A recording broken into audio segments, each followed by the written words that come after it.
Good evening, everyone, and welcome along to Esports Masters League. Apologies about the delay. We have been going frantically in the background to try and get a lobby host ready. That's why we're a little bit late in starting the stream, but we are here. It is round number 8 of the championship. It is season 6 of PSF1, and it's the Saudi Arabian Grand Prix from the Jeddah Corniche circuit. My name is James Head, going to be taking to the stream, as always, on this fine Wednesday evening. Hope you're all doing well. Joining me in the controls tonight, as always, it is Mr. Michael Edwards. Mike, how you doing? I am doing much better now that we've got everything sorted and we can get into what should be a very exciting race, James. Stress levels are completely down now that we're in our forte, now we're in the stream and we're doing everything right. Hopefully everything will be good. If anything lags or anything, blame it on me. Blame it on my setup that we have got going on here. But let's have a look at what happened, of course, last week in Bahrain. First and foremost, it was a Shazoo man on top. It wasn't the man that I was expecting. It was Tom who took the win. Late replacement, of course, for Jensen last week. Jensen is doing a lot better, I can report as well, which is always good to hear. Mateo there in second. Gatkowski there in third. None of them are actually racing here tonight. So it's the first time that we haven't got one of our top 3 racing tonight in quite a number of races here in EML. It was a fantastic race, I've got to say, last week in Bahrain. And what did that do to the championship standings? Well, ETX still lead the way, 63 points to their name over CPI in second on 208, who have got a weaker lineup here tonight. NLR in third on 173, Team TF10 in fourth on 169, also tied with Team Shazoo on 169. IRT are then 44 points behind them on 125 and 6th. EPL in 7th on 120. They've got a strong lineup here tonight. X Esports in 8th on 89. WR on 84 and RCR in 10th on 51. It was meant to be 56, however, but they've got a -5 because they missed the deadline for submission and they submitted late. So that's why they've got 5 points removed from that total, and that's why they're on 51 as opposed to 56. E8 though out on top, Mike, coming into tonight. Drivers are prepared to go into qualifying very soon, but E8 have got a stranglehold on things. Didn't win last week. This is a track, though, that I think is made for them. Yeah, absolutely. I mean, ETA have been as close as you can get to perfect. Like, they've had good strategies throughout the entire season, and the lead that they have is all down to that strategy. And honestly, I mean, last week, after the big result that we had from Team Shazoo last week, I think that battle for third in the championship, obviously CPI not too far away from them, so they could get dragged into this as well. But that battle for third in the championship is looking very spicy now. It is looking very spicy indeed. We're going to get into qualifying very soon indeed, but let's have a look at our grid for tonight. And a lot of unknown quantities, I've got to say, here tonight in Jeddah. A couple of them are returning, a couple of new faces in as well. So, from left to right, we've got X Esports in the Red Bulls with Luca Rapata and Jesla representing them. Macho and Cameron Dowd, strong lineup for Team Shazoo there in the Mercedes. Tales and Gavano in for EPL in the McLarens. Napple and Jordan in for CPI in the Ferraris. Was meant to be, I think, Jamie and Gatkowski. They, however, removed their lineup and then resubmitted with Napple and Jordan. Sergio and Wiener in for ETA. Then it's Krembild, I hope I pronounced that right, and Aladini in for RCR. Sapala and Keki in for NLR in the Williams. Dirk and Enzo, strong lineup for Team TF10 here tonight around here in the AlphaTauris. Seb and Damien in there for IRT as well. And then we've got Federico, and who I'm calling Sven, out on track with WR. It is SVXN does mean Sven, doesn't it? Just without the E? I hate to say this, James. You're asking someone who's infamously known for mispronouncing names, how to pronounce a name. I don't know what to say, but yeah. let us know in the comment section if he is called Sven, WR Esports, because we want to get things right. You guys want to get things right as well in the chat. Hopefully, we are pronouncing that name right. One of think it's the Williams is the first out on track, if I am not mistaken. I think it might be NLR Keki, if I'm not mistaken. It is indeed NLR Keki, the F1 Esports Challengers man from 2023. He is now on his run here in Jeddah, and NLR have had a real rough and tumble, I've got to say, the last couple of weeks. They have belonged there toward the top end of the podium's finishes in terms of the racing in the previous weeks. With their lineup here tonight, Keki, Sapala making his debut, I believe, here tonight. Keki there, returning, of course, for the first time, I think, since Las Vegas, if I'm not mistaken. Keki there in 9th. He should be looking, I think, for NLR to have a really, really good crack of things out on track as he now comes through the final corner, about to start on his lap. Yeah, absolutely, and NLR need a big performance here as Keki now opens DRS on the run down into turn number 1, and I'll let you take us on a lovely lap of Jeddah here, James.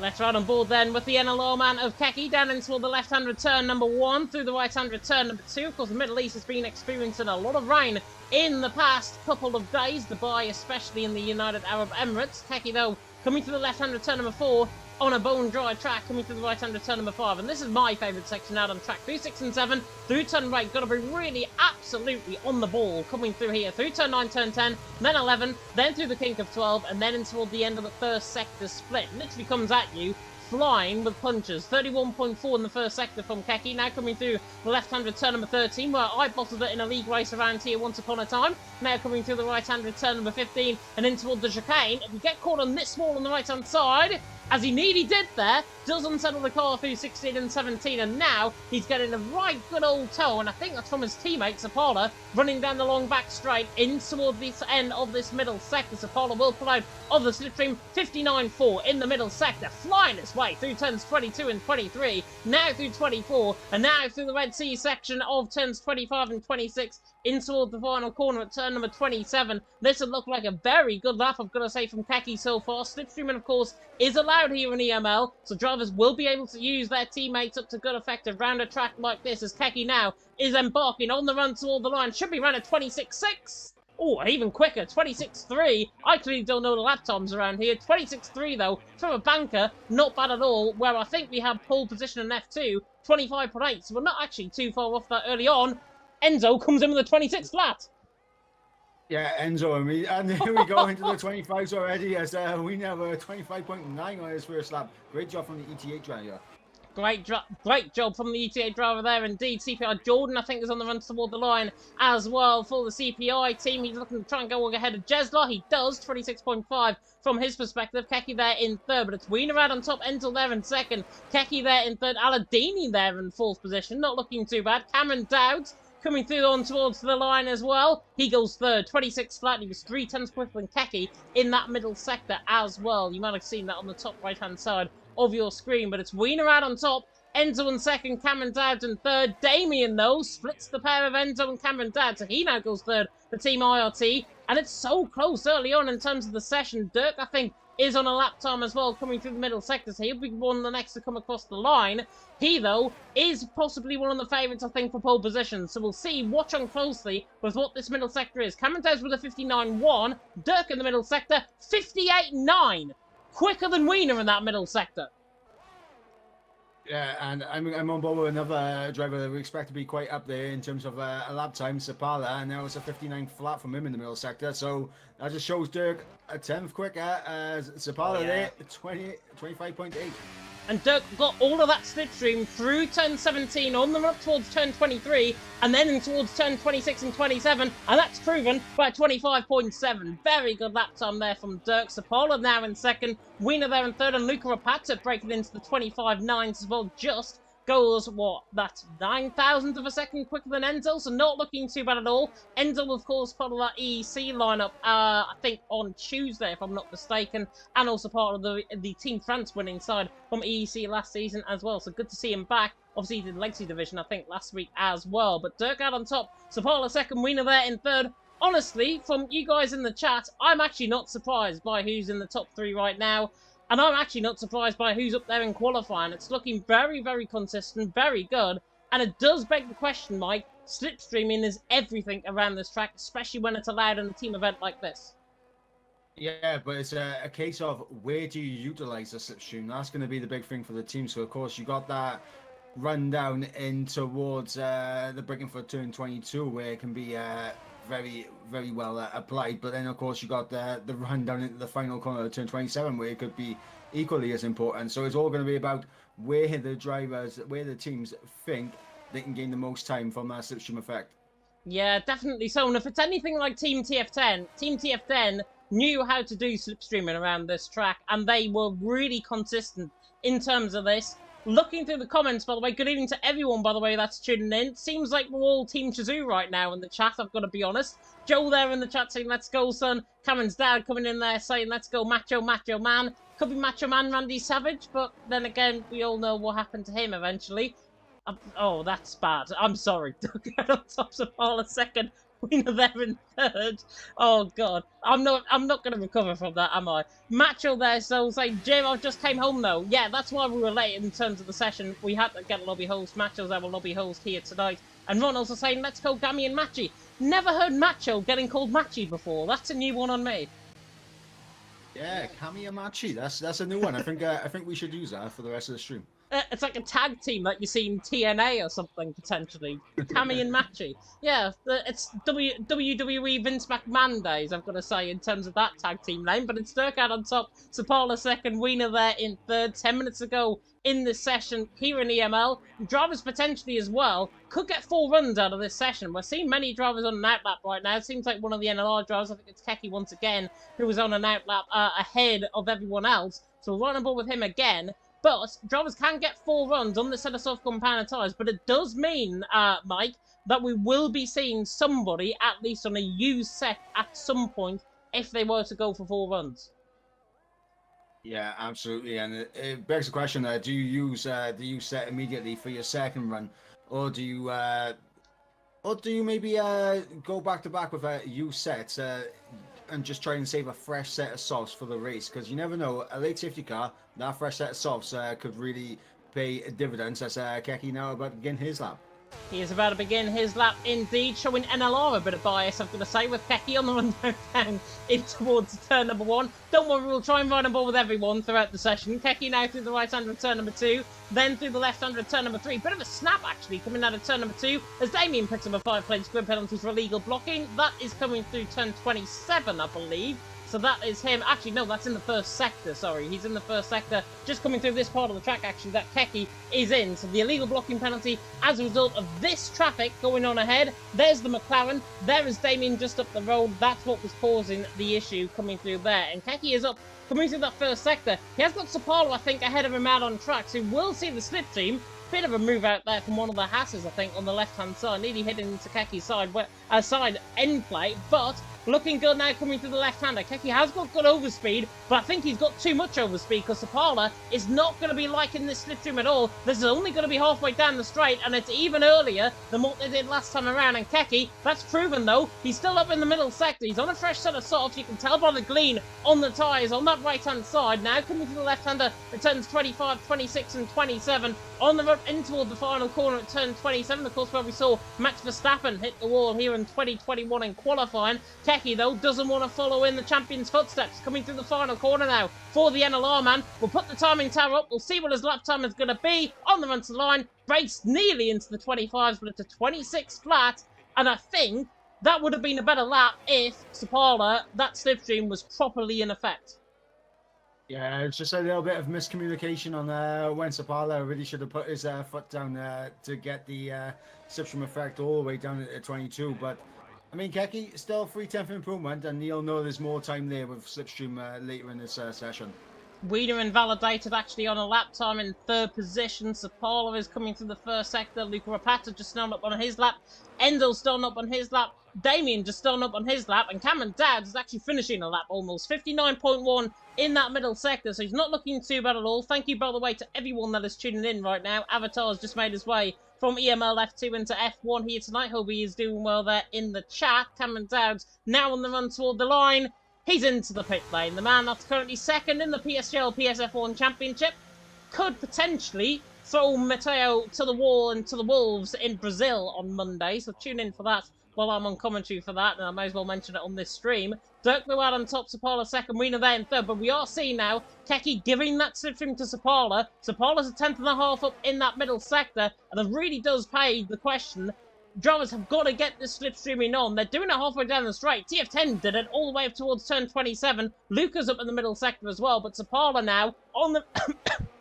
as I choke on a fly, coming to the final corner, on the run to the line for Sapala. Should go quicker. Oh, and he does. 25.6. That is how you do slipstreaming around this track. Sapala out on top. Dirk now in second. Dirk is 800s down in the middle sector. Luca Rapazza now on the run toward the line. He's a 10th up for X Esports. Rishi there in the chat saying up the X. Isn't up the X indeed. Luca Rapazza nearly up the back end of an AlphaTauri there with a 25.824. Not a bad run for him. He goes third, and Wiener backing off his lap. Dirk, 800 down in the middle sector, and Gavano giving it all into third. Yeah, good lap there from Gavano. As Dirk there with a 25.6, 8,000 separating himself and Sapala. And the one thing I will say, I was on board with the NLR slipstream down in towards 22. And like what happened for Geke getting the slipstream from Sapala, the same thing happened, but with the reverse of it. Obviously, Sapala did not get the benefit of the slipstream all the way down, and both NLR drivers kind of missed time in the slipstream. So there's definitely more time for the pair of them there. More time for the pair of them there, and Dirk actually with Enzo, I think. Enzo came back in the pit lane. Team TF10 did exactly the same thing as NLR on that lap run. And that meant Sapala's 8,000s down. So with that slipstream that we saw from Team TF10 on their first runs, could we maybe say that Sapala would be quicker than Dirk at this stage if they properly utilised that slipstream? I mean, potentially. Obviously, if it was similar to what happened to the NLR lads as what happened to Dirk moments ago, then you'd say obviously Dirk has a bit more time out there as well. So I mean, it's going to be very close. I mean, 8,000s a second separating them. I mean, it's like having an eyelash separating them. As we are literally well, coming into the final stages now of qualifying, just under 4.5 minutes to go in the session. I'm on board with Sergio, and he's quite considerably down on his lap time right now in the middle sector. Yeah, I was on board with him just coming on the end of his run. 26.1 that run was. He's backing off on this lap time. He's on a down lap right now. Avatar saying in the chat, Marion, all the standings. Yeah, final out laps are going on right now, so I may as well show you the standings out in the stream. ET8 out on top on 271. CPI in second on 208. NLR third on 173. Team TF10 and Team Shazoo on 169. Don't worry, you're not missing anything at the minute on track. IRT in 6th on 125. EPL in 7th on 120. X Esports in 8th on 100, on 89 even. I was going to say 189 there. Could be, potentially after tonight. WR in 9th on 84. And RCR in 10th on 51. They had a -5 points reduction as a result of a lineup submission deadline being missed. So RCR on 51 as opposed to 56 amount of points. Joel there saying in the chat, good fight for third. I totally agree. That's what you mentioned a little bit earlier on. NLR, Team TF10, Team Shazoo. Team Shazoo currently leading the standings in the Legacy Division. They're in 5th here in EML, so they've really got to try and climb the order. And I think with 4 points separating 3 teams, it's going to be really close. So we are now going on for the final runs. Yeah, absolutely. And as I mentioned, CPI not entirely out of that battle as well, so they could get dragged in if they don't have a good result here tonight. So it's still all to play for second, but ideally they want to be closing in on the guys at the top, ET8, and that is for sure. Very welcome indeed there, Avatar, in the chat. And yeah, it's going to be really close, I think, out on track, as our favourite NLR man, it seems, here tonight. They definitely really want to steal the limelight, don't they, with Keki down towards the left-hand return number 1. Here we go again. Third run that we're riding on board with him. He is just purely the first man out on track, so we're going to go on board with his lap very soon. I think Jeddah is starting up on a lap as well for X Esports. We'll see what Keki's first sector is like. Then we'll translate that to Jezdlar's first sector. That's what we'll do on these runs as Keki now comes through the right-hander turn number 7, through the right-hander of 8, through the left-hander turn number 9, through turn 10, 11 and 12, flying through the traffic there as well on the right-hand side, and a 31.4 down in the first sector, and nearly getting caught up in an incident there with one of the WR boys. I think that might have been Fetty. I mean, right now I've been on board with Jezdlar's first sector, and that's a 31.7 for Jezdlar as well, also a 10th down in his previous lap time. But gonna be interesting to see if they can find time in this middle sector. I think Jeddah might get a little bit of a tow from Luca Rapaza as they come. Oh no, that's definitely missed time Ooh. right there. His missed time right there from the X Esports team, and Jeddah's had to completely get out of his lap. Somebody that isn't going to be an improvement on his lap is Wiener. He's crashed coming through turn number 4 and 5. I think he's got caught on that inside curb, if I'm not mistaken. You mentioned there Jeslar not on his run. Keki, though, is on a run, coming in toward the final couple of corners. Through the final corner comes the NLR man then, on the run toward the line. Is he improving? No, he is not. He might be going for another run, potentially, after this. Enzo on a run as well. He's up in the first sector. The Frenchman looking quite good, not to be confused with the other Enzo that we had in Legacy Division last night, which got me completely flummoxed in terms of commentary. Enzo, though, coming now through. This Enzo coming through the middle sector, and a 59 flat in the middle sector is there or thereabouts for the top guys, with a 10th.5 improvement in that middle sector. It's now all up to him on the run towards turn 27. Dirk out on top, Sapala second, Gavano there in third. Rishi saying in the chat, NLR buying EML TV rights. I totally agree with that, as Enzo now tries to buy those rights back, coming through the left-hander of turn 27. On the run to the line then with the Team TF10 man. Can the Frenchman go even quicker? Can he improve? He does, but he doesn't improve his position. 25.962. Yeah, absolutely not, and it's not the improvement that we thought we was going to see from Enzo, especially with that DRS, obviously the slipstream that Dirk gave him all the way down at 22. You'd think there was definitely more time out there, as we're seeing now NLR, and I think now this slipstream is going to be a lot better now for Sapala. Looking through there, the chat as well. Klembid in the chat there, 19th position, 27.439. He's through the final corner on the run to the line. I think Macho was in behind as well, if I'm not mistaken. Klembid, though, on the run to the line for RCR, doesn't improve in his lap time. Macho was actually not improving. It's Cameron Dowds that is next to come across the line. He's on the run to the line and he goes fourth. 25.817. Not a bad run there at all from him. Gavano's 1,000th down. Sapala's a 10th.5 down in the middle sector, so he's not going to be improving. It seems like Dirk potentially for pole position here. Sapala found a lot of time in that final sector. Didn't quite, though, snatch it off pole position. Dirk is done. Gavano now, 400th up. This is crucial now because he is getting slipstream up towards turn 27. Have EPL found an L plan here in turn down in towards turn 27 with McLaren's. Gavano now pulling out the slipstream in towards the final corner. Is this too little too late for the L plan team? Now coming through the final corner on the run to the line. Can Gavano put his way into pole position? Dirk with a 25.630.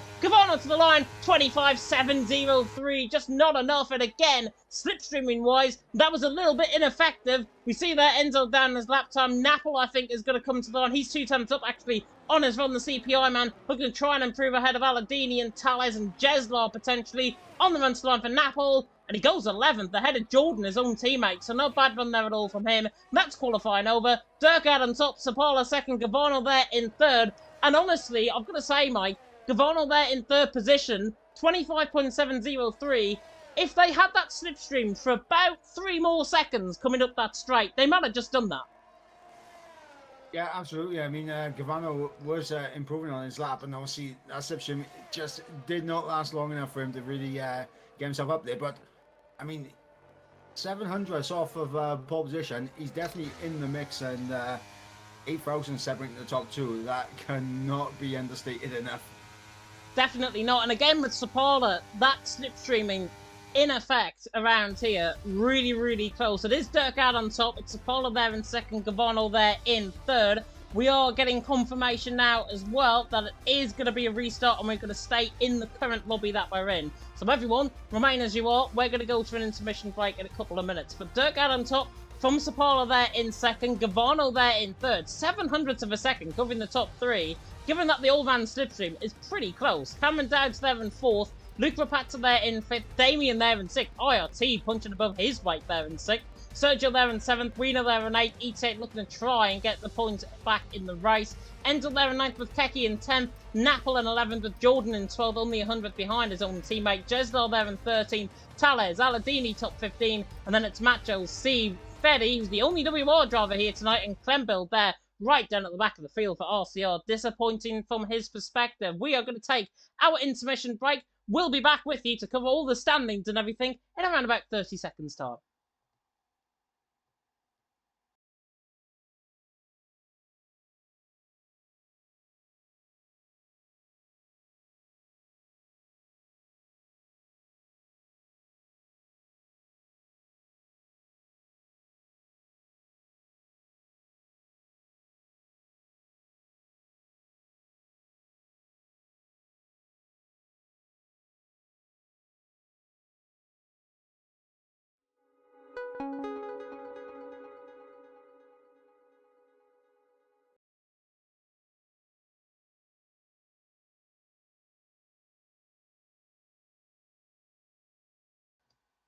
Welcome back, everyone, to Esports Masters League, to Wednesday night, and of course, it's round 8 of the championship here for the Saudi Arabian Grand Prix. Myself, James Head, not Nathan Richards, as Nordic Ninja has been mentioned there in the chat.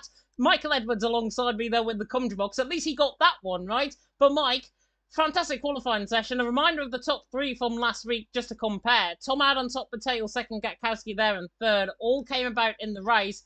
It's going to be very similar here tonight, but a fantastic qualifying session there. And out on top, TF10 Dirk from, who was it? Sapalo in second, Gavona there in third. I think just speaks volumes of what is to come here tonight. Yeah, and absolutely. And obviously, I mean, we lose to that battle for third in the championship. Obviously, 3 drivers from those 3 teams that are battling for third, all in the top 4. See Cameron Dowds for Team Shazoo. I mean, you had Dirk for TF10, and you had Sapala for NLR. Like, those 3 teams cannot be separated right now. And a pretty, I mean, not a very inspiring qualifying for CPI as well. Of course, they're trying to hold on to second. If they have a poor race today, they could really be dragged into that 3-way scrap that is currently going on for third, and that could be a 4-way battle for second. Yeah, that's what I was mentioning, by the way, with CPI. I think they've got a very weak lineup here tonight compared to Jamie and Gatkowski. Obviously, Jamie and Gatkowski are doing other things here tonight. They're swapping their lineup. Not ideal. Very late on. Napple and Jordan in for CPI. Albeit a very, very good lineup, I've got to say, for CPI. It is a considerably weaker lineup, though, to who they have ran in the past. And I mean, look at where they've qualified. Further down the field, 11th and 12th. Is that really what we expect from CPI, even with a weaker lineup? Probably not.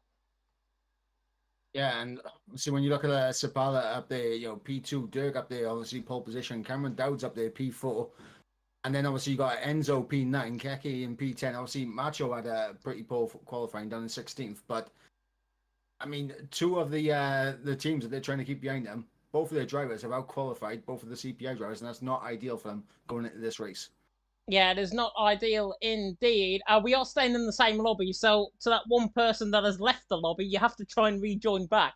But it is a planned restart. It's not a planned restart because I think everything is going to be in terms of dry compound tyres. I guarantee it's going to be dry within this race. It probably will be put on dry very soon indeed.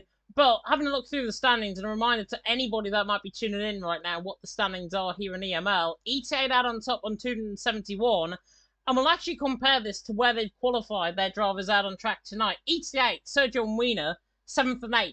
CPI in second in the championship on 208, 11th and 12th.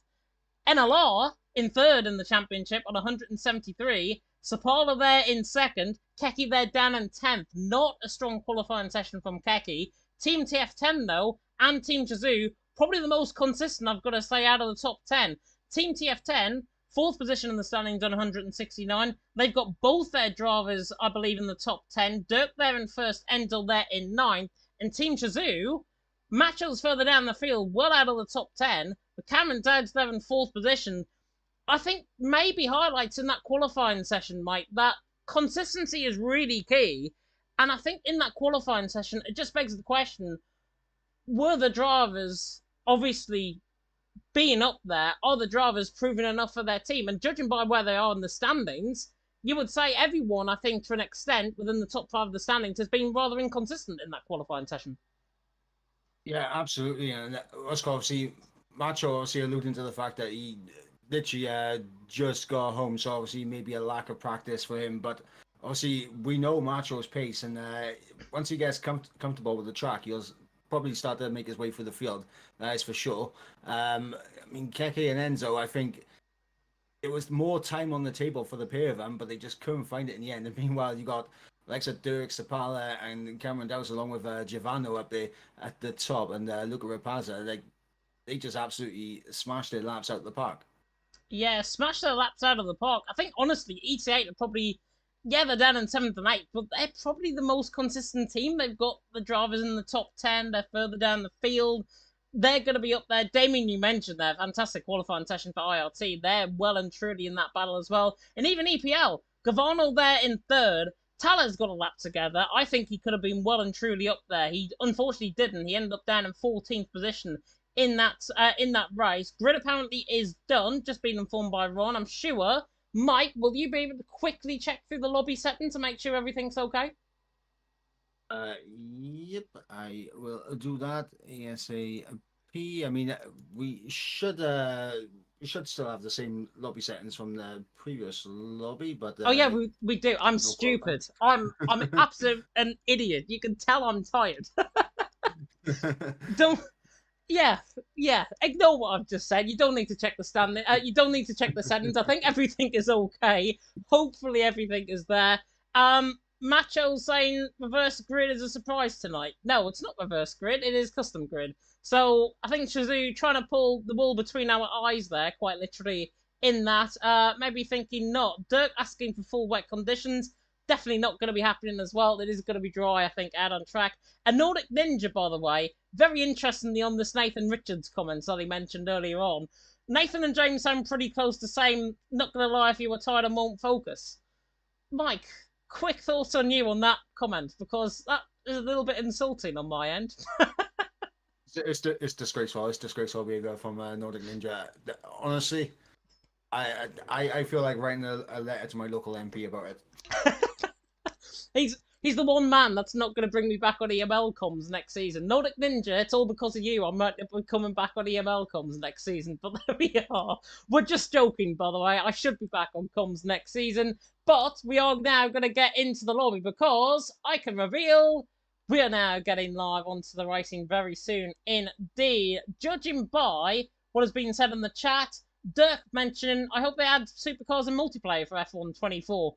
I mean, he's about to go out on track, and he's mentioned about that, F1 24, which, by the way, if you didn't know, is being revealed tomorrow at 4 p.m. UK time. So if you are interested in that 4 p.m. UK time, if you're not doing anything, if you are doing something, drop everything you're doing, because that is going to be very important. It's the reveal trailer that is happening tomorrow for F1 24. And judging by the build-up, I've got to say, and judging by the comments from the beta, this has been rather negative, I've got to say, from the outset, because the marketing strategy seems to be a little bit higgledy-piggledy all over the place.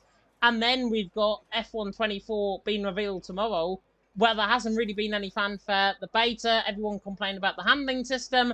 Really begs the question, though, Mike, are we going to be seeing an improvement on from F1 23 to F1 24? If not, will drivers actually fully come back on this game cycle?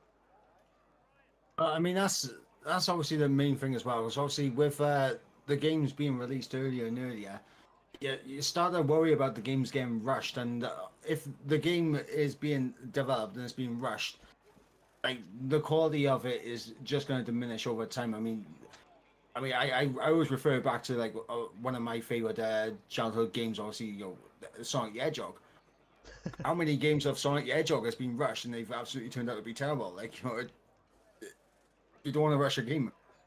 That's the comparison we're drawing here in the commentary box. Sonic the Hedgehog is exactly the same as F1 24. So there we are. But we've told you here first. We've told you here first. Go and buy Sonic the Hedgehog then, if that's the case. Anyways, back to everything that is going on here tonight. We should be getting going out on track very soon.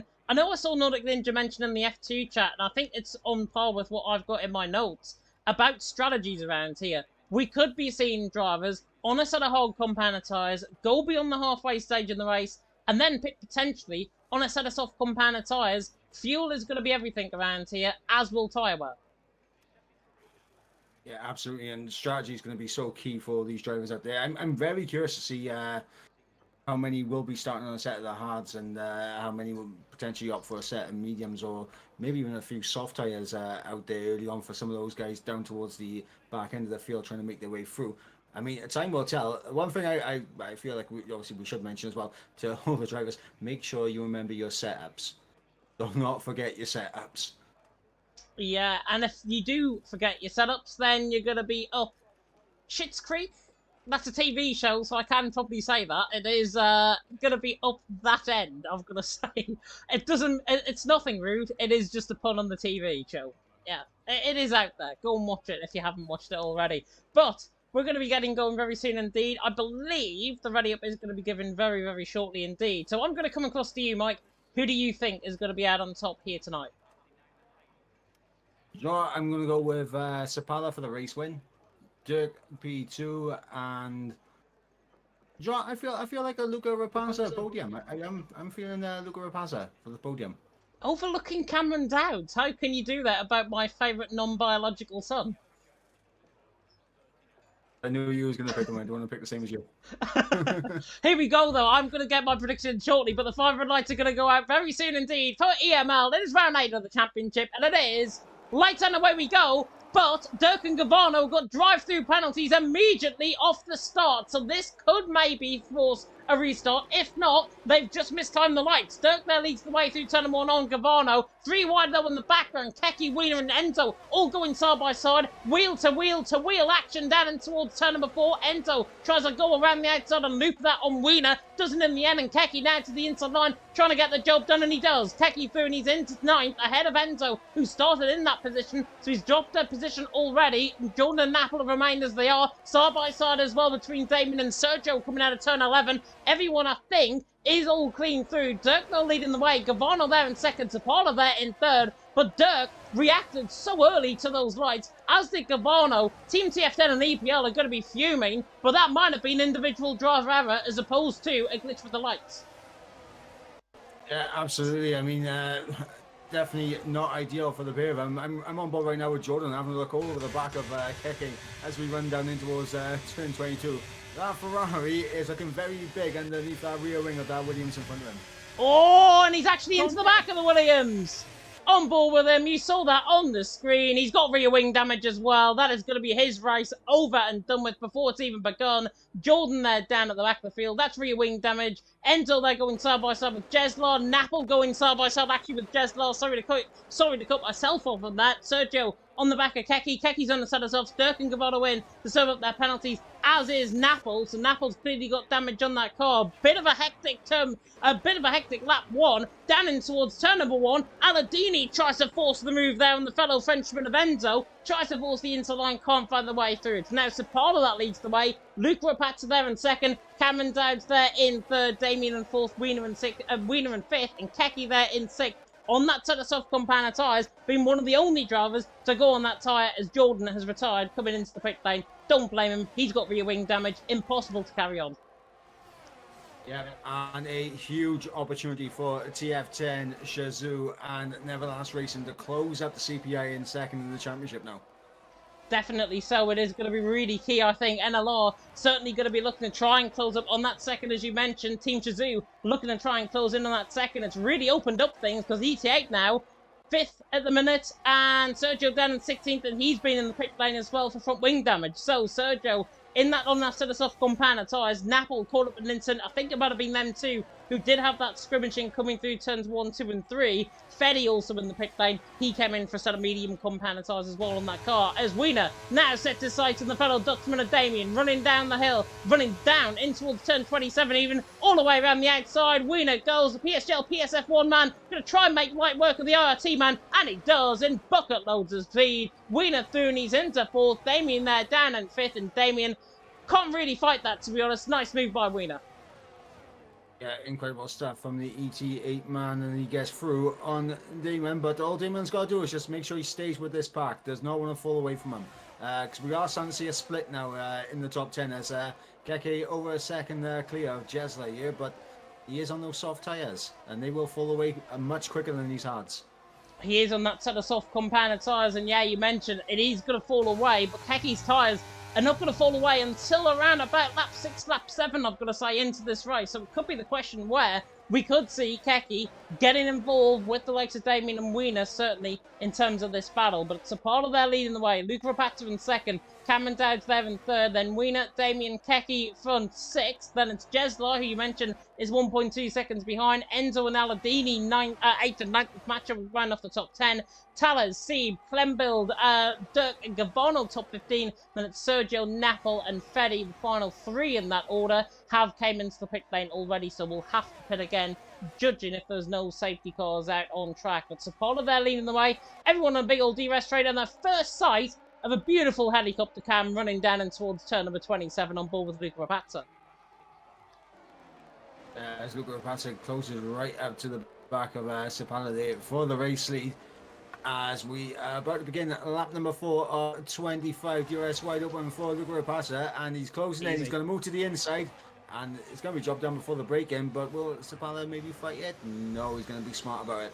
I thought Cameron Dowds was going to have a look in there on Sapala coming through turn number 1 as well, but he doesn't. He remains there in 3rd position. And immediately, looking at the battery life, 94 for Luca Rapazza, 97 for Sapala, 97 for Cameron Dowds, 76 for Wiener, 59 for Damien, and 64 for Keki. So the further you get down that field, the more likely it is to try and save the ERS as Damien sets his sights on Wiener, coming in towards turn number 13, getting close. Doesn't. There, Luca Rapazza having to defend the line from Sapala, who tries to get the up and under, coming out of turn number 13, can't find the way through, but it's Luca there leading the way, Sapala second, Cameron Dowds there in 3rd. Nordic Ninja saying in the chat, 4 laps in and no job done from a disappointed Mike. That's terrible on your part, I've got to say, in the commentary box. But Luca Rapazza leading the way. Could be job done, though, for Sapala running down the straight in towards turn number 23. Sapala through on Luca Rapazza into the race lead. And that is well and truly a job done, or is it? No, absolutely not, because here comes Luca Rapazza. Gets a much better run. Here's Cameron Dowds. And he's going to be...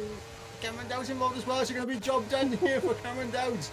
And there you go, Nordic Ninja. There you get the line. But he's the back of Luca Rapazza. And it's all getting a little bit chaotic here, as Luca Rapazza is going to be under serious pressure from not only Sapala, but Cameron Dowds now down the start finish straight. And it actually looks like Wiener might actually get involved. And that's a look down the inside. There's no one to make it free wide, though. No job done there for Wiener.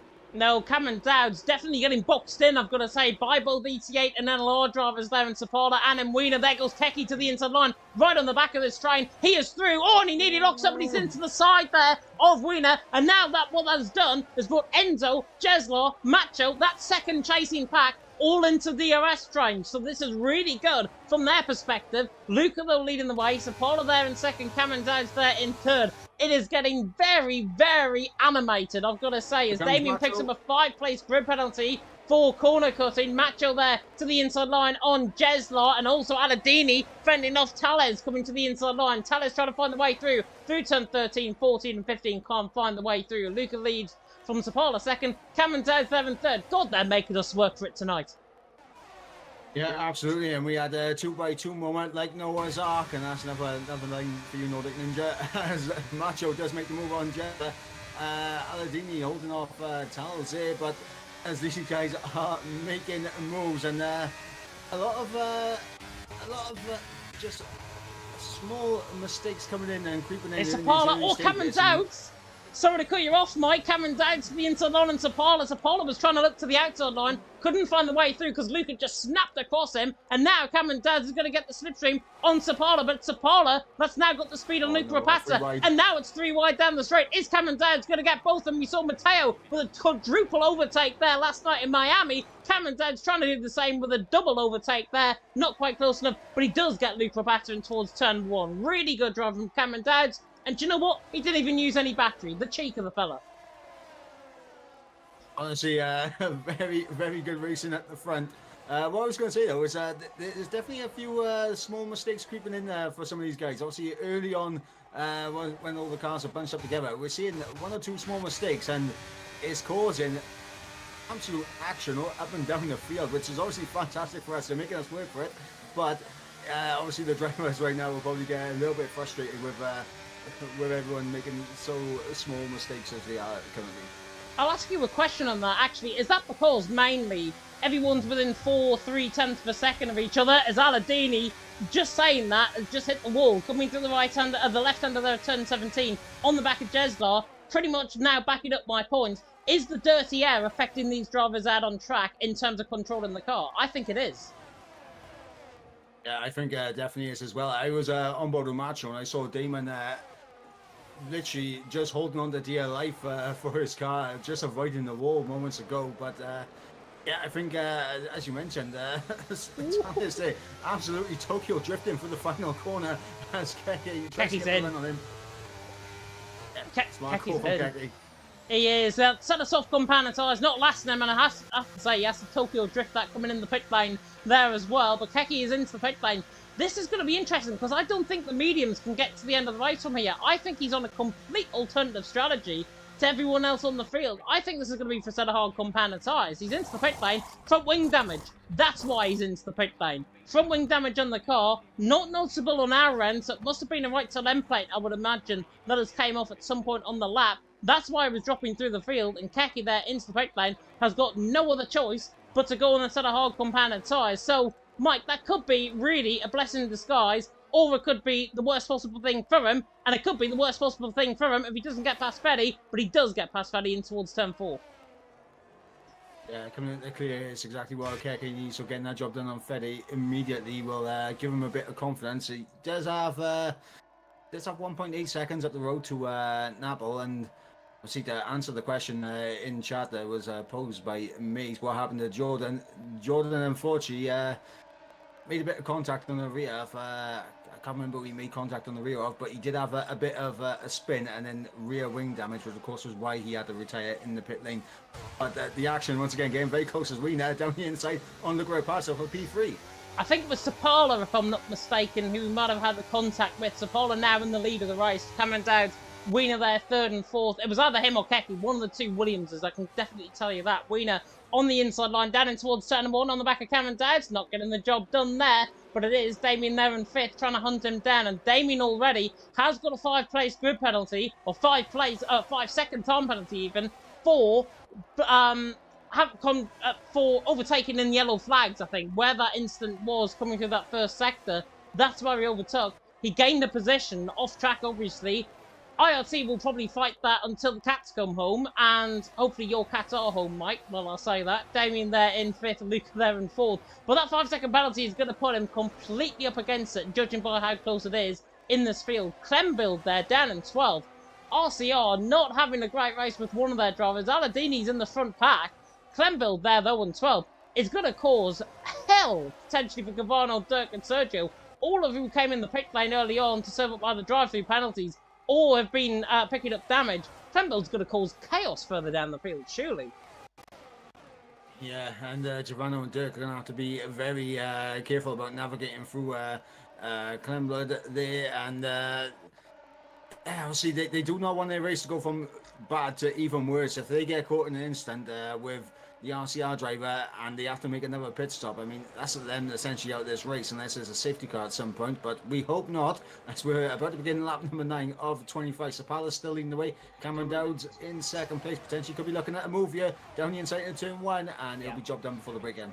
Yeah, easy as you like for Cameron Dowds, the man who is currently P2 in the PSGL, PSF1 standings.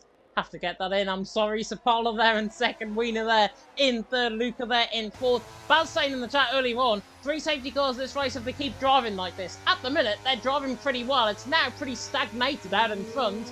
As there is action further down the field, I think it's Gavano and Dirk down in towards turn 1. Gavano ahead of Dirk, I think, through that part of the lap. Cameron Dowds, though, leading the way from Sapala. Wiener there in 3rd. Wiener gaining time, actually, on Sapala there through the first sector. So not looking too bad. But everything is now stagnated.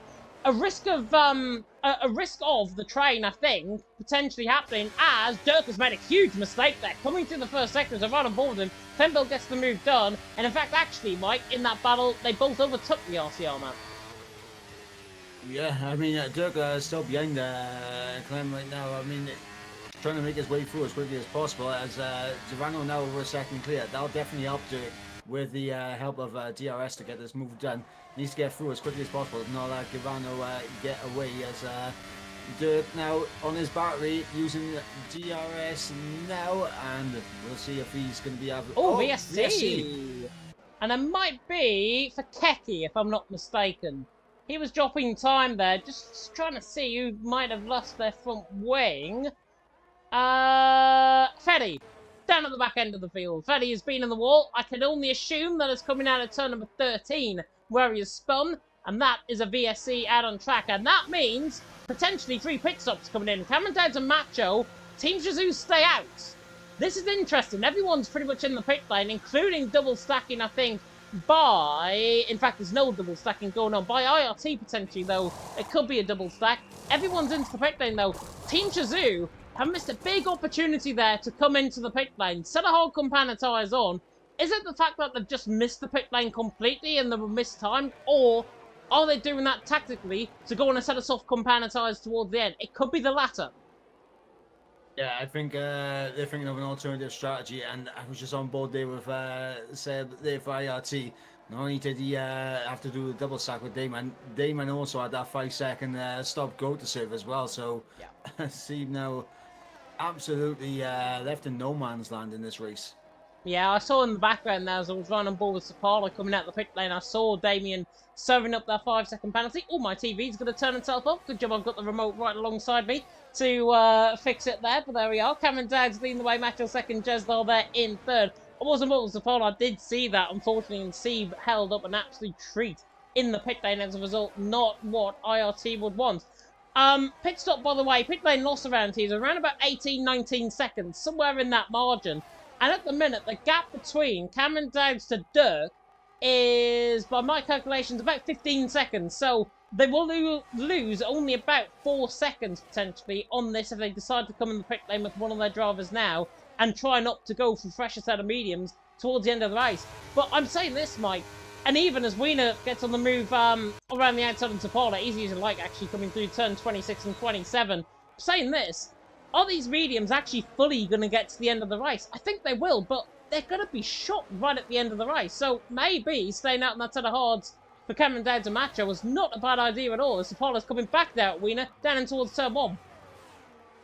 Yeah, let's go look at Rapasa in behind. And yeah, I mean, as you mentioned, those mediums will be absolutely shot come the end of the race. But another thing as well that would help the Shazoo lads out is the ferocious battling of which we have seen between the likes of Sipala, Wiener, Luca Rapasa, Enzo, and this entire train. I mean, they're going to slow each other up by battling with each other, and that's going to play right into Team Shazoo's hands. And they're already catching Dirk, because Dirk's had another mistake coming through turn number 11, I think that was, the left-hander coming through turn number 11. And look at the gap. That gap was 3.2 seconds. It's now 1.7, and that gap is coming down quick as you like. So Sapala has got to decide here, what does he want to do? Does he want to try and get onto the back of Dirk, catch him at the wrong part of the track, and then bring himself into play and bring everyone else into play? That's exactly what he's doing. He's trying to get desperately within the second, but this is going to backfire potentially big time. If Dirk gets his elbows out, Sapala doesn't defends off the back of Wiener, this could potentially throw up on what Sapala has done, and Sapala's not even in with DRS range, so all of that, Sapala is not even within DRS range on this lap as Wiener attacks him around the outside in towards turn 27. He's got the job done, he's through, and he's into 5th position. And now they have got DRS on the back of Dirk, but Dirk will remain ahead down towards turn number 1. I mean, Wiener is catching. Could he go for the late lunge to the inside line in towards turn 1? He has to, and he's gone way too deep, surely. Has he got that car control? Yes, he does. Has he got the job done? Oh, what do I know? Wiener through, and he's into 4th. Dirk there in 5th. Perfect for ETA. Perfect for Sapala, though, to the inside line. Dirk tries to fight, and Dirk actually getting out the way. Enzo's probably instructed him to do that, but he has got front wing damage, and look what he's done. He's carrying right in the path of the IRT and the RCR driver. That, if you want to get out the way, one thing to do it at the next corner. Simple as. Yeah, I think obviously with Wiener and Sapala getting through as quickly as they did on Dirk, the order came in from TF10 out the way now, and yeah, just not the right place to get out of the way in my opinion for Dirk. Yeah, I think it's really good respect, don't get me wrong, I think it's really good, respectable driving, but the positioning of the car, he had to lock up basically that brakes and basically put it into neutral gear just to try and stop that car from hitting the wall. But he has got left side end plate damage on the car. He is getting out of the way of Keki. He knows his fight is done in this race. But Team TF10 do want to keep him out there. I guarantee you they do want to keep him out there. Sapala now on the back of Wiener. Beautiful battle, actually, coming up the hill in towards turn 27. Through the run, through turn 27. Gets the job done. Sapala back through and he's into 4th. And because they're fighting, Mike, this has nullified the gap, really, between Cameron Dowd and Sapala. The gap is, what, 14.5 seconds? They have got DRS down the straight. They're DRS training each other. These guys are DRS training each other. And they're only really gaining, what, 2 or 3 tenths a lap? Not good enough for Wiener compared to Cameron Dowd and Macho toward the end of the race.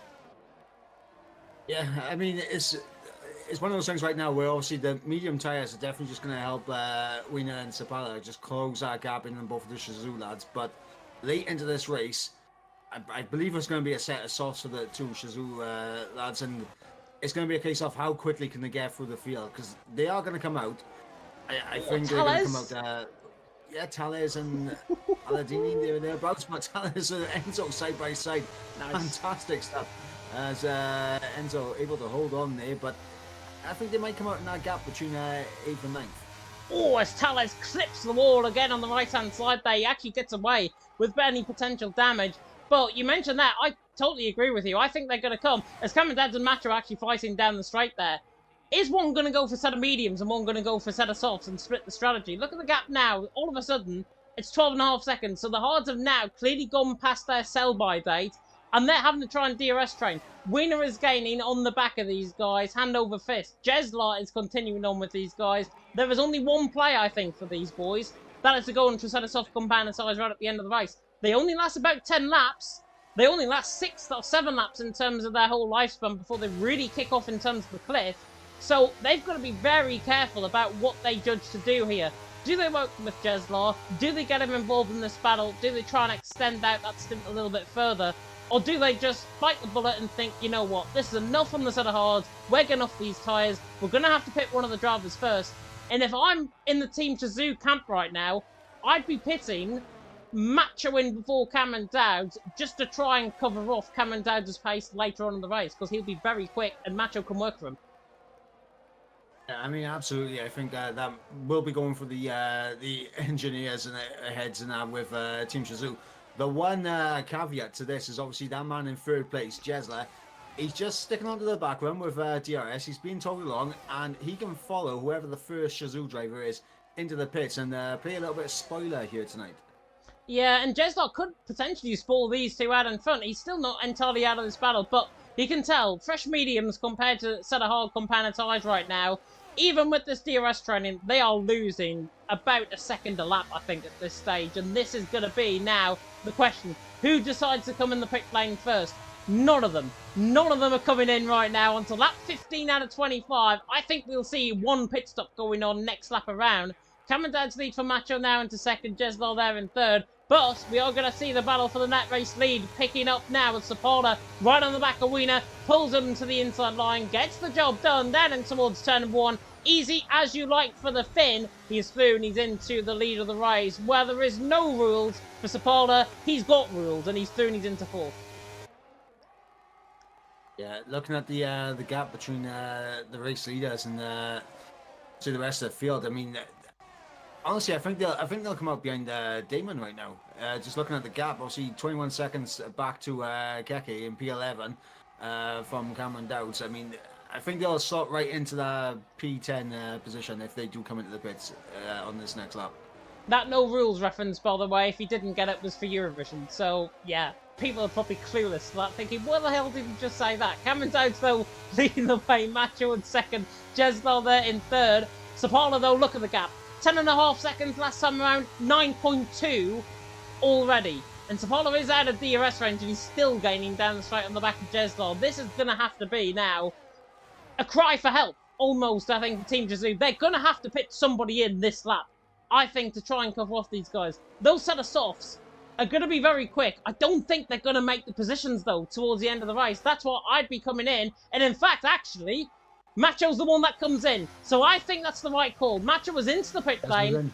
Jeslar's also pulled them in, which makes sense. Cameron Dowds is staying out. There is a yellow flag. That's a crash, and it's a safety car.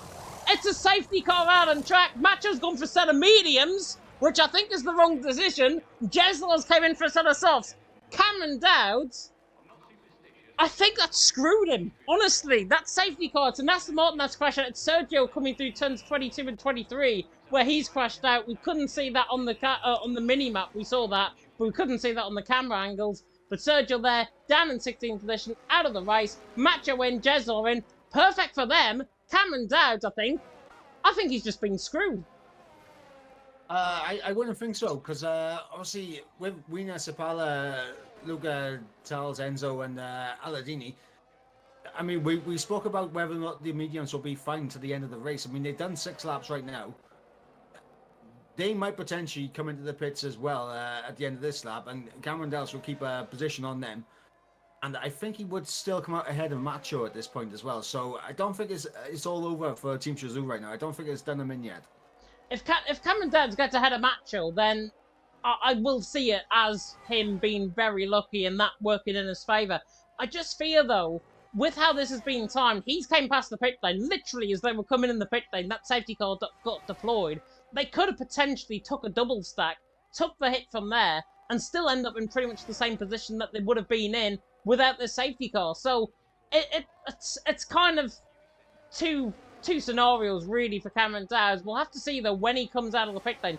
Could he even come out ahead of Aladini is what's going through my mind. They're coming in the pit lane now. Could be the question though, Mike, where, I mean, the gaps are not going to be enough, but are we going to see drivers coming in the pit lane here? Yes, we are. Yep. Wiener, Sapala, Luca Rapazza, Tala's in, Enzo in. You're completely right with what you're thinking. Cameron Downs and Macho are now.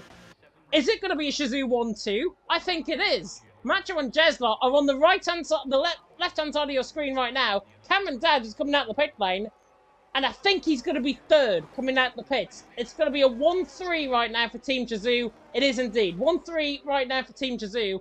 Everyone else has came in. Wiener has gone on to a set of medium compound tyres, so he clearly feels the mediums, unless he hasn't got a set of tyres left, those medium compound tyres are going to have to force him to the end. That's the one call for ETA. That's the one call for Macho. Everyone in the set of softs are going to absolutely trounce them right in the end of the race. Brilliant stuff. They've got lucky, though, Team Shazoo. Yeah, and I'll tell you what, one person with this, obviously the safety car does save as well from having an absolutely horrid race, is the man who's in the pit lane right now, down in 15th place, and that is Dirk. And he's putting on a fresh set of soft tyres as well, so TF10's race not entirely over. Obviously Enzo in P8 right now, Dirk down in P15.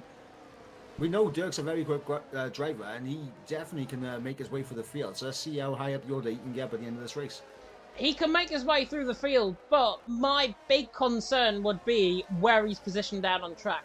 15th position, is he really going to get toward the top end of the field by the end of the race? Probably not. If there's any safety cars in this race, it will certainly help him. If there's any VSEs in this race, it will certainly help him. But I think there's going to be too much work to do for him, even though he's on a lap pressure tyres, and lap pressure tyres is what, about 5-6% pressure compared to the guys ahead of him. He's going to be on fresher tyres, don't get me wrong, but it's just the positioning out on track. I think that is going to really do him in, as is the same potentially for about half the field. I think, honestly, with how this race will transpire, how aggressive the racing will be, might make up the odds and ends positions, but drivers have got to be very respectful, and that's ultimately my biggest concern going forward. Are we going to get the real rough and tumble racing as Saudi Arabia is normally known for here in sim racing on F123?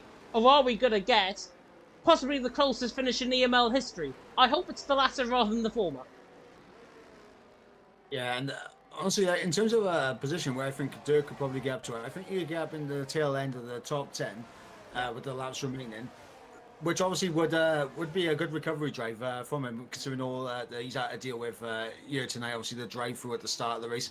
Same with Giovanno as well. I think Giovanno could maybe get himself up there, maybe up with like the likes of Enzo and Damien as well. I mean, it's gonna be interesting. So obviously those two they had to serve a drive for at the start, so they've essentially been out of this race for the entirety of it, and now they've been thrust into a position now where they can see if they can translate their qualifying pace into race pace and try and get through on some of these guys up ahead of them. I'm very intrigued by this now. It is going to be really intriguing out on track, and we've got what, 7 laps worth of racing, or no, actually, am I miscounting that? Yeah, 7 laps worth of racing, lap 19 to 25, about to begin. Everyone is going to be joining on. Feel sorry for Clembuild, who's on the other side of the track right now, coming down the start-finish straight. He's not going to be getting on top of the safety car this lap, so we might even see the safety car being out another lap. Interesting comment actually in the Discord coming through from Rodadell. I'm not supposed to share this, but I am, just for the benefit of all the other teams. Rodadell's saying, we felt bad, so we made a safety car for you guys because we are a team now, so we need to help each other. Interesting comment. I think it's taken out of context somewhat because Sergio did crash out on track, not on purpose, and it was just a pure mistake by himself. But it's helped out Team Shazoo, and it really begs the question now, are we beginning to see a first-time merge of ET8 and Shazoo now happening?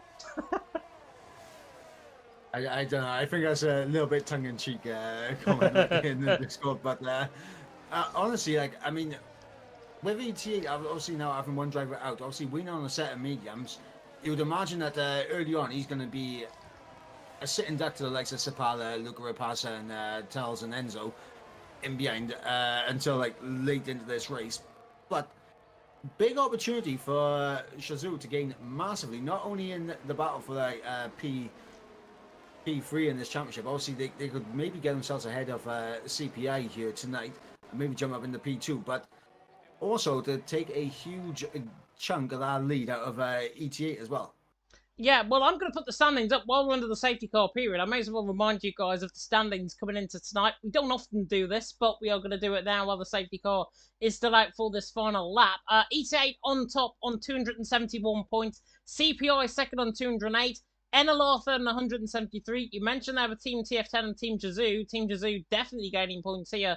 Both on 169 coming into tonight. IRT in sixth on 125. EPL 7th on 120. XE Sports 8th on 89, WR on 84, and RCL would have been on 56. They missed a submission deadline, though. That's why they got 5 points removed. They're down on 51 points at the back end of the field. So that's your rundown of the standings. We'll cut back to the on-track action right now. But with that in mind, Mike, ET8 a 63-point advantage. Even if other teams were to get a 1-2 finish here tonight, they're still going to be on top of the standings, regardless of what happens now in the next 7 laps. Yeah, I mean, they'll definitely maintain the championship lead, but I think like for likes of Team Shazoo, obviously Neverlast Racing, and obviously TF10, with CPI having such a disaster race here tonight, obviously Jordan out and Napple down in 15th place, they're looking to get themselves up and to be in that second team now, like being that chasing pack, and I think Shazoo right now in the double podium position, potential 1-2 finish on the cards for them. That's a huge amount of points they're going to gain on ET8 if Wiener is unable to hold on to that P4 as it currently stands. Yeah, it's going to be really fascinating. Safety car should be coming in this lap around about now. Oh, perfectly timed. Macho then now the virtual third Malander. He's now the virtual safety car. Jeslar and Cameron Dowds and behind will now follow in soon. This is going to be controlled to Macho's liking and to Macho's pace. Team Jazoo right now are probably thinking, right, control this pace. We can try and get a jump on Jeslar. We can bring Cameron Dowds with us, and then we can try and work together to pull away from the likes of Wiener, Sapala, Luke Rabatta, and a lap pressure tyres. They're now coming through the left-hander turn 27. I'm just going to turn the telemetry and everything off just to give you a full view of what is going to happen on this restart from Jeslar's perspective. There is Macho ahead of him. There is Cameron Dowds just trying to get a little bit of heat into the tyres in towards turn 27. But this is now going to be go time. Macho's going to try and wind it up now through the final corner. Is he going to go immediately coming out the final corner? No. He's gone. At the DRS detection point, Macho goes, takes Jeslar with him, and Cameron Dowds has actually been caught up completely flat-footed from that. And now Wiener is going alongside him, down in towards turn 1. Apologies if we just broke there slightly in terms of the cameras, but Wiener there leading the way. Now up the inside line of Cameron Dowds, trying to get third position off the back of Cameron. And in the end, Cameron Dowds has to try and fight, but now the Williams and Sapala to the inside line, tries to get the job done. Never going to end well. The Aston Martin coming across on him. Sapala there, coming across up the inside line. All too much, and Tapala there all the way down in 6th position. Macho leads, Jeslar second, Cameron Dowds in 3rd. Exactly what I said would happen has happened. Yeah, I mean, honestly, looking at that move there, I think you just don't keep your nose. You don't keep your nose in there for Sapala, in my opinion. You just don't keep your nose in there. It's all that corner. It's audacious. Jamie there saying in the chat, why would you stick your nose in there? I totally agree. To be fair, though, Tales is trying to get the back of Damien, trying to get this move done down in towards turn number 23, trying to get the job done on the back of the Alfa Romeo, can't find the way through. The IRT man really pulling above his weight right now. They're in 7th position. Cameron Dowds them on the back of Jeslar. Jeslar on the back of Macho. Fresh set of soft compound tyres on Jeslar's car. Cameron Dowds, though, will pull to the left-hand side of the track. Jeslar just about gets ahead of him going into the corner. Macho fights for the room to the inside line through the corner. Cameron Dowds, chops him off. And that is brilliant, I've got to say, for Macho. Very aggressive, but I like it. And now Jeslar is not happy with that. He is now inflamed, running down in towards turn 1 on the back of the Shazoo boys. Pulls through the middle, parts into the Red Sea like Moses. From Jeslar to the inside line, trying to get the job done. The former W World Console tier champion, trying to get the move done. But Cameron Dowds and Team Shazoo's tactics, 2 on top, Cameron Dowds leads, Jeslar second, Macho there in third. Macho chopped them off completely there, but to be fair, Macho had the corner and Macho was the car ahead. I mean, I'm not going to lie, right now it's checkerboard in the top 4 is Shazoo, X Esports, Shazoo, X Esports, and this is where we're going to see a bit of team versus team battling going on now. And Jeslar has some big balls, is what Jamie's saying in the chat there as well. I completely agree. That was brilliant from him. Just unlucky that he didn't pull off that move. Otherwise, it probably would have been probably one of the best moves I've seen all season here in EML, as Cameron Dowds there leads the way. Jeslar there in second, Macho there in third. But you mentioned about X Esports. Well and truly up in the vanguard in terms of this race with, what, 4.5 laps to go.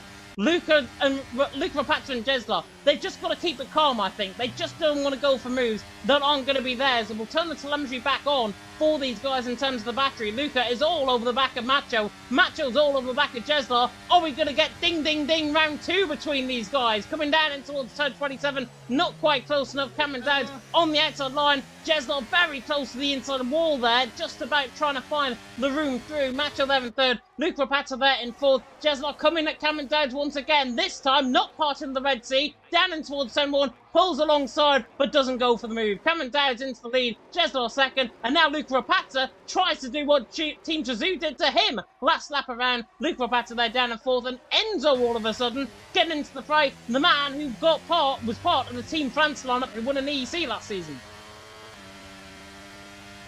Enzo being very opportunistic there, obviously trying to capitalise on Luca having a look at Macho through turns 1 and 2. Enzo trying to get his way into this battle. He doesn't want to be left out, right? And I mean, as I mentioned earlier, I mean, Giovanni already into the top 10, Dirk in 12th place right now. They're making their way through the field pretty well thus far. Yeah, they're making their way through the field, but at what cost? What tyres are they going to be on towards the end of the race? Are they going to be quick enough towards the end to try and gain a bit more time? Look at how now everyone's condensed up again. And look at the oversteer that people are having as well. Dirty air is going to be a real triggering factor in this race right now. Cameron Dowds, though, leading the way. Jeslar there in second. Macho there in third. Has Cameron Dowds now, though, gone for broke? 89% of ERS. Jeslar on 70. Macho on 73. Luca Rapazza on 36. So Luca Rapazza's in trouble. Sapala, however, isn't. To the inside line, and Enzo into the final corner. Enzo just gets the car length ahead, going into the corner to try and find off the position. There's also fighting potentially further down the field with Steve and Dirk fighting. Steve is through, and he's into 12th position. He gets his first mention of the night. Sapala on the back, fighting off Damien. Damien on the back of Enzo as well. Sapala there. Enzo, I think, into the back of Luca Rapazza. Luca Rapazza is sent round. If he wasn't going to have low ERS, he's now low down the field. Luca Rapazza there, down in 15th. Very unfortunate. Cameron Dowds leads. Jeslar second. Macho there in third. And X Esports are going to be absolutely fuming with Enzo there. Yeah, absolutely. And I think he's got damage as well. Yeah. Heartbreak for not only TF10 but also for X Esports as well. Luca oh no! What on earth were you trying to do there, Tales? Through the middle, very slow coming out the corner, Enzo and Damien. Enzo's definitely got damage on that car. All of that has been triggered from them two basically going through. Tales is trying to partner the Red Sea. Didn't work. He's got no front wing on that car. No safety cars in the end of this race. That's his race over. It's now Cameron Dowds, Jeslar, Macho, Sapala, them four to fight out the finish. Damien getting the move done on Enzo. But this is going to break all hell. Going to be breaking loose here. Now coming through turns 25, 26 and 27. Keki on the back. Giovanni on the back. I wouldn't be surprised if there's more incidents here. Yep, Enzo getting back through the P5. God. And look at Keki sending one down the inside. Job done. And Apple getting through as well for CPA. Where's Napple come from?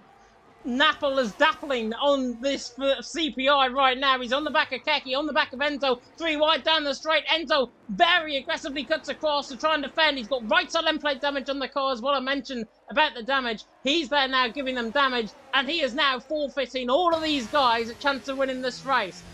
It's not great because Keki's out the inside line as well. There's more incidents. Steve and Napple, I think, involved in an instant further down just off camera angle. Keki there through and he's into 5th on Enzo. To be fair, really good move coming through the first sector there on the back of Enzo. But it's got too aggressive too quickly, and that is what I feared coming towards the end of the race here in Jeddah. But what we have got, Mike, Is the final lap of the race about to begin? 4 in contention. Jeddah leading the way, 75% of ERS. Macho, 86. Cameron Dowd, full battery. Sapala, 59%. Sapala, I would say you can out of it in terms of his battery. Everyone else, I think, is going to be fighting for the race win. I mean, Sapala goes for the move down into the final corner on Cameron Dowd, but I think I saw him tap the back of the Shazoo driver at the beginning of this lap, so potential light front wing damage for the Neverlast Racing driver.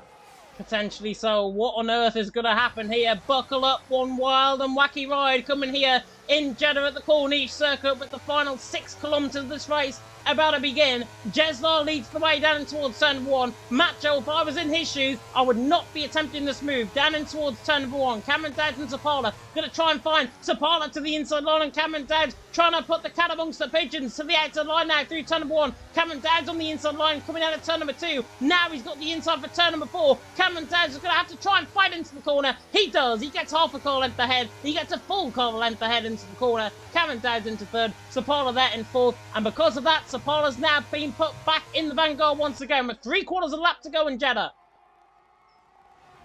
Absolutely, and now it's all about when do you dump this ERS here for Macho and Cameron Dowd. They want to both try and get through on Jeddah.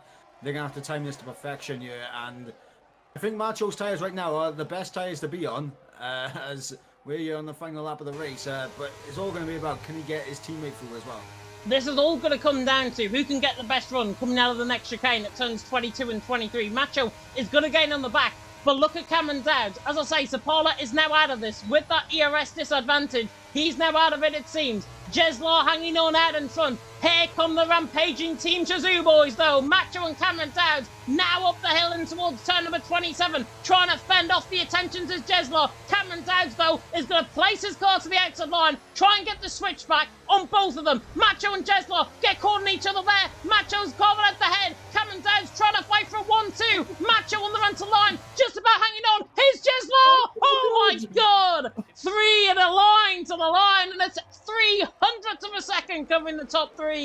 Macho out on top, Jeddah there in 2nd, Cameron Dowd's there in 3rd, but I'm going to put a big emphasis on the but in this.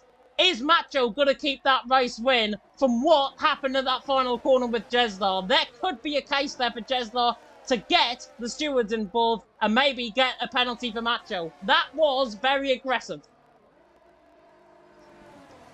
I have no words. That is arguably the closest finish I think I've seen in all my time commentating in EML.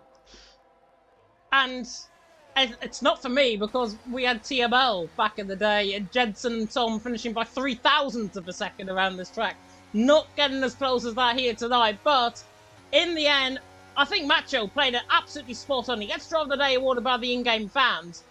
But for me, I don't know. I'm going to have to rewatch that back again and again and again for that finish. Just to see what happened there. We took the onboard camera with Cameron Dowd. So it looked like Macho was half a car length behind Jeddah coming into the pit lane. The Indian flag, by the way, for the first time aloft here in EML. At the top step of the podium. Narang Karthikeyan and Karen Chandok will be proud of Macho's performance right now. But it is Macho, the Dutchman, out on top for Team Shazoo, but whether or not he is going to keep that race win is a different question. Jamie saying in the chat, questionable move. I'm going to have to watch that again, but from my perspective, on running ball with Cameron Dowd, Macho was up the inside line, there was contact, and Macho ended up winning that race. So, look at that how you will. I've just rewinded it back on the old Elgato, and it was actually Jeddah who was on the inside lane. Oh, was it? Oh, okay, hang on. I'll watch this back in real time.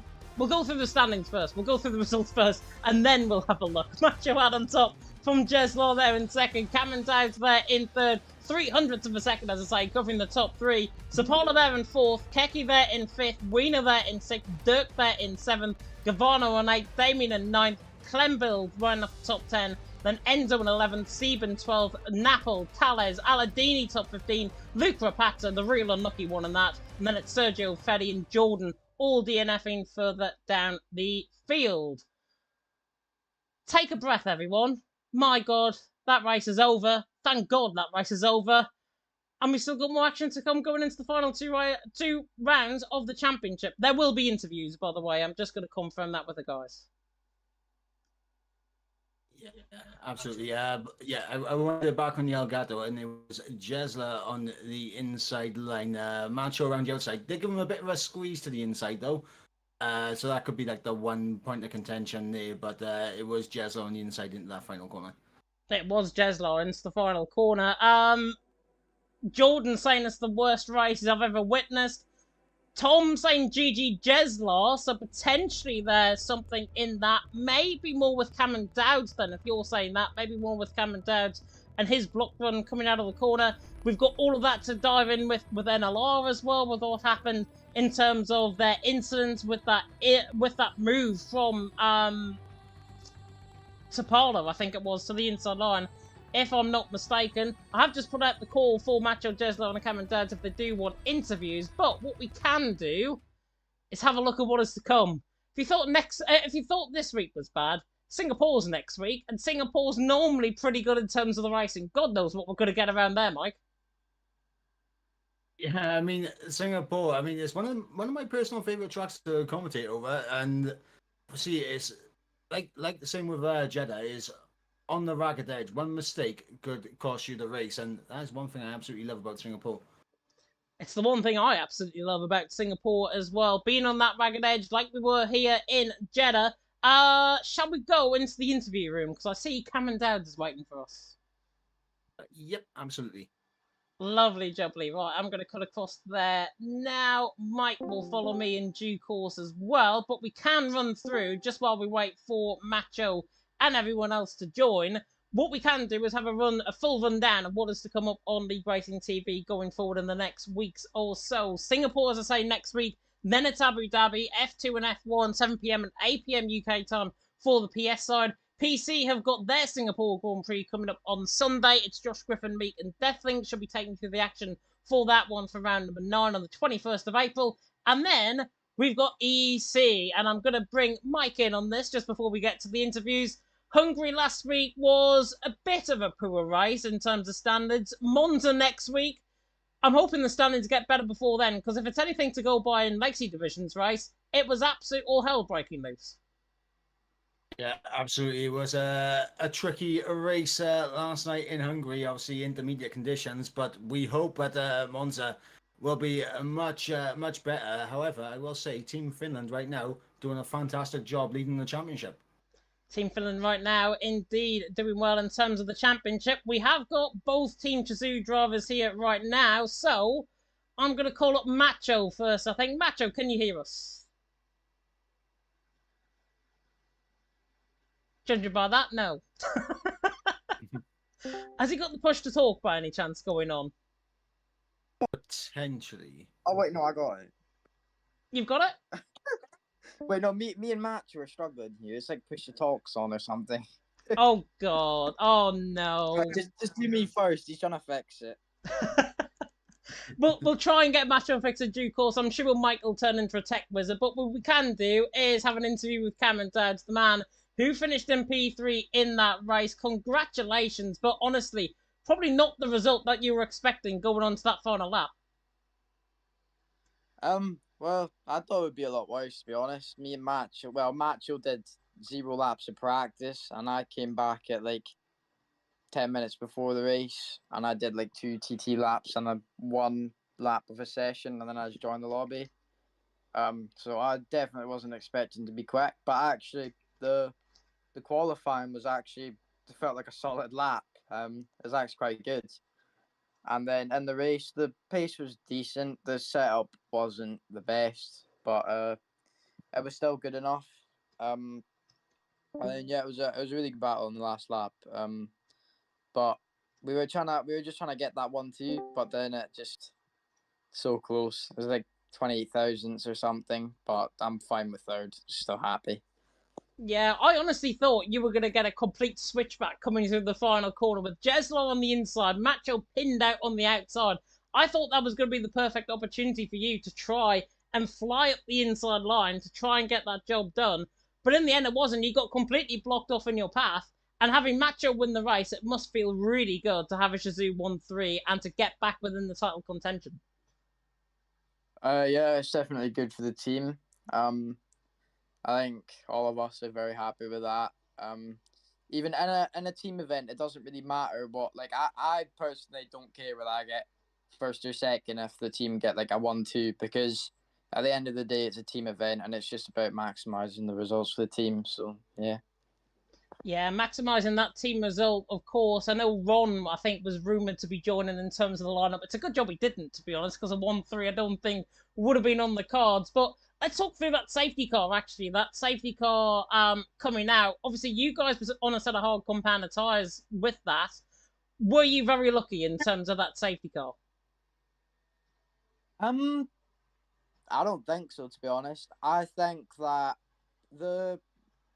Macho told me when he came out the pits that the gap was actually only 7 seconds, and if you let us go for a few laps on the fresh mediums, I think it could have been a very straightforward 1-2 potentially, to be honest, because the guys up in front were fighting and the tire difference here was mental. So I reckon if the safety car didn't come out, there could have been maybe an even better chance for a 1-2, but I'm not quite sure. Maybe the deficit wasn't as much as I thought, but I'm pretty sure on this track there's a big difference between used tyres and fresh tyres.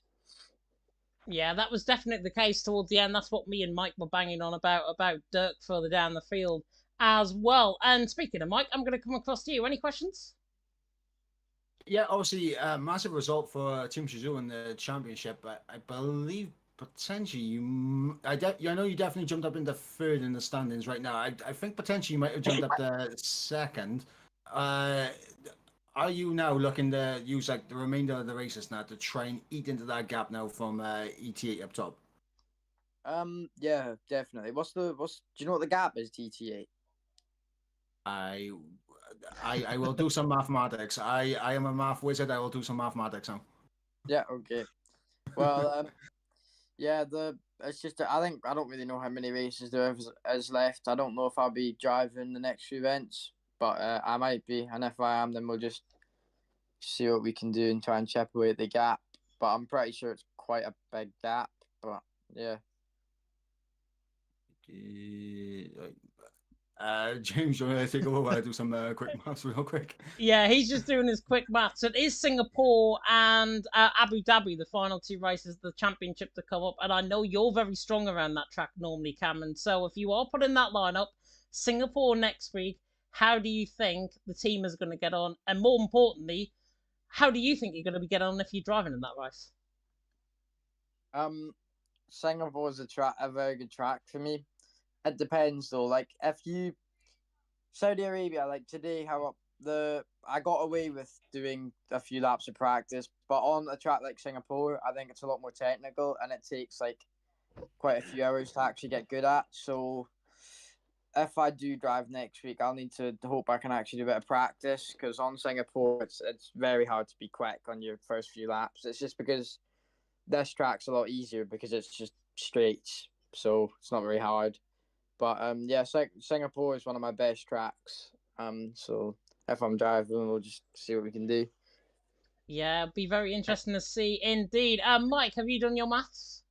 I have done my maths. Right now, obviously, provisionally, because we don't know if anything will happen with stewards now. Right now, provisionally, the gap between Shazoo and ET8 is 66 points. I mean, you gained 36 today. You gained 36. It could happen. Maybe we'll see. I don't think it's too likely, but we'll just have to push and see what we can do. Yeah. All I'm going to come in and say on that is look what happened to them in Legacy Division, and that was before last night's race in where were we last night? In a track last night, which I've completely forgot. Miami it was last night. But congratulations on the P3, Cameron. Go and enjoy your evening. Yep, thank you. Very welcome indeed. And I did hear him cough in the background, so I can definitely tell that his mic is working. It is Mr. Shazoo Macho. Macho, P1 out on track. Congratulations. Talk us through the race and talk us through qualifying. I mean, I was just enjoying my steak, but all of a sudden I get a message saying, "Oh, you need to host, you need to host." So I had to race home, and yeah, there I was, driving without any laps. I honestly didn't have any expectations, to be honest. I was just driving for fun. Like, the season hasn't been good in general anyway. We've had quite a few bad races, so Ron said as well, just go out there, have some fun. So I guess we're just like vibing, and then the virtual safety car came out, and we were like, well, what now? Do we box? Do we not box? And Ron said, nah, just stick out, trust the process. So we did. Then we went on to mediums. Oh well, I went on to mediums. And yeah, like Cameron said, I think the gap was 7 seconds. I think on 6 lap or 7 lap fresher mediums we would have easily closed it in. But obviously I'm not a wizard. I don't have a clue how and what it was gonna be. But yeah, happy that I finally win again. I guess this is a quite good track for me since got the podium as well in WR. It is a very good track for you, I've got to say. And yeah, I think honestly, how that race transpired, going on to that final lap of the race, you were having that battle with Jeslar, had him up the inside line, your car got unsettled by him up the inside. Talk us through that battle and talk us through, because I was right on board with Cameron Dowd's perspective, and I was absolutely certain he was going to get the toe down the straight and try and put up the 1-2 for Shazoo. To be honest, um, we just tried to be second into the last lap, which we did. Then on that, well, I guess you can call it like the penultimate straight where you have the DRS. I passed him, and then he just broke late. I don't know if I don't know. In my position, I don't know what happened. I got like little tap, had like a bit of a quarter spin, and then on the exit, he had the DRS, so that wasn't ideal, of course, but it would have been very hard for Cameron to get P2. Looking at the margins, like 10,000ths of a second. I mean, like I mean, yeah, just impossible to almost fit like 3 cars in that gap, right? So in the end of the day, P1, P3, we take it considering the starting positions. That was a marvellous ending, I've got to say, as well. One of the closest finish we've ever had here in EML as well. Cameron Dowd, by the way, just came in the chat saying, yes, Macho, my illegitimate child. So there you go. What? Wait, what did he say? My illegitimate child. I'm not English. I have zero clue what I don't even know how to say it. But But basically, he is not your father, I think is what he's trying to say. But he's like he sees you as his considered, child. yeah. I consider him as my son as well, my little bro. Oh wow, that comment is now through me back. I'm sure it's through Mike back as well, but I'm going to come across to him. Any questions? Yeah, obviously, was the plan, what's called, always check on a set of mediums? Like, 'cause obviously, you did split the strategy in the end with the safety car coming out. Was the original plan that both of you put on a set of mediums at the end, or? Yeah. Okay. And my second question, obviously, with obviously, with you being on the mediums, everyone else around you on a set of softs, what was the mindset now on that safety car restart, knowing that the softs would just have so much more grip versus your mediums in the first few laps after the safety car restart? Well, considering I had done 25 laps of practice at that stage, I felt a bit more comfortable, so I thought I may had like a bit of an upper hand over some drivers. So, having Jessler behind on softs, me on mediums, wasn't as scary as lap 1, for example. So I knew if I just held position and like Cameron and I could like work together a little bit, that we could get a very good result. And after the second lap under the safety car, I think the tire wear was already equal, so we came to the conclusion that they were probably gonna hit stage 1 and have a bit of a hard time with the tires. And I hit the stage 1 very late on the last lap, so I guess the mediums were maybe even a better option. But yeah, then you obviously still have to defend from the softs, which was positive at this moment. But next time I think I would go for softs as well. And Obviously, another question. Obviously, you had to start all the way down in P16. Obviously, coming in with a lack of practice, and it's understandable. But obviously, a lot of carnage early on for you to navigate. How did you manage to carve your way through the field early on? I mean, just try not to break your wing. Um, don't get involved in any accidents. Just keep it clean, I guess, and um, made some overtakes as well. But most of the positions I gained was just through like other people, their mistakes, to be honest, because two of them jumped to start and the front. There was a few cars with damage that pitted, and that already gained me 6 positions. And then with the race pace, everyone came a bit closer in the quality pace, and then we just from there on we could easily like get back into the DRS, and yeah, I guess it paid off. And I can confirm provisionally because I like I said, Martha Mislers, Shazoo now move up to P2 in the championship ahead of CPI. I'll ask you the same question I asked Cameron moments ago. Are you potentially going to be looking to try and eat into that gap with ET8, even though it's quite considerable? But it took 36 points out of them in this race. It could happen again. It's massive, but wait, let me check. It is 2 rounds left, right?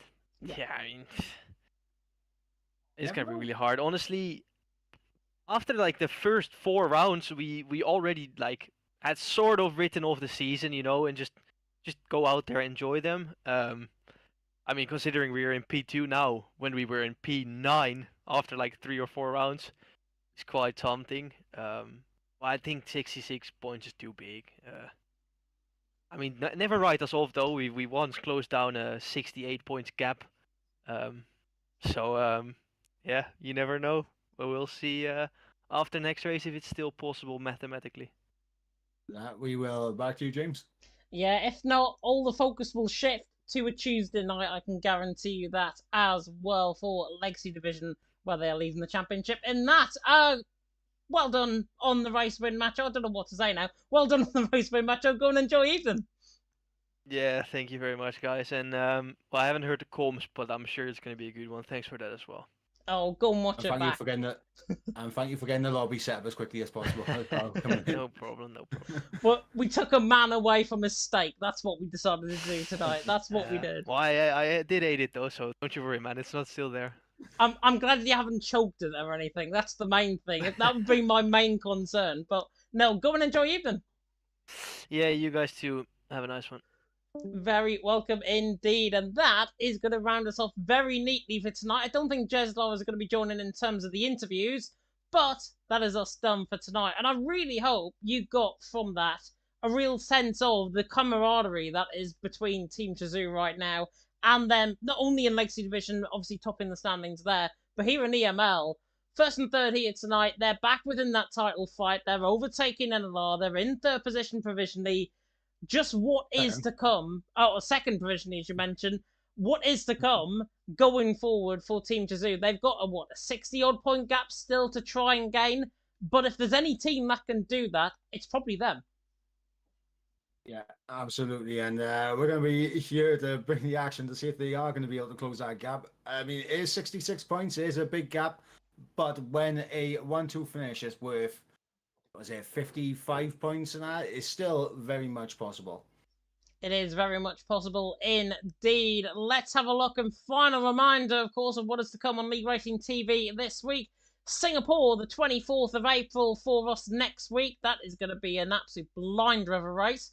Cameron Dowd is going to win that one if he's racing. I'm just going to call it now. Abu Dhabi, round 10 of the championship, 1st of May as well. And that will be approximately 30 days before F1 comes out for Standard Edition. So that is going to be very interesting to see. Of course, F2 with Webbo on at 7 p.m, 8 p.m, of course, UK time for F1. So if you do want to tune in to our lovely faces, we should have the cameras back next week. We can definitely do that, and hopefully you'll be back next week for that one. We've also got PC coming up on Sunday. They taking their Singapore Grand Prix. As I say, I think it's Josh Griffin Meek and Alex Heron going to be taking to the action. Deathlink himself going to be taking you through the action. Abu Dhabi there on the 28th of April, so they come just before us. And then EEC next week in Monza at the Temple of Speed. Plenty of speed showing out on track here tonight from the Jeddah Corniche circuit. We go, of course, for the Temple of Speed next week on Tuesday. And, of course, that big F1 reveal tomorrow as well. F1 24 reveal happening. And also, maybe a big reveal from TML is what I'm going to throw out there as well. So, hopefully, you will enjoy it. And if you have liked this stream, like, comment, subscribe, tick that notification bell, of course, if you're brand new to the channel. We are going to be seeing you here next week. It's Singapore, round number 9 of the championship. The penultimate round about to begin next week. We're going to be back with you then. A big final word for our sponsors, Next Level Racing, for providing me with this lovely chair, by the way, that I'm sitting in right now, which you can't see, but it is there. And, of course, Rising Lions for all of their support throughout this season in EML Season 6, and hopefully their continued support going forward into Season 7 as well. We are going to round it off here. As I say, it's Singapore next week. We're going to be singing to the rooftops next week.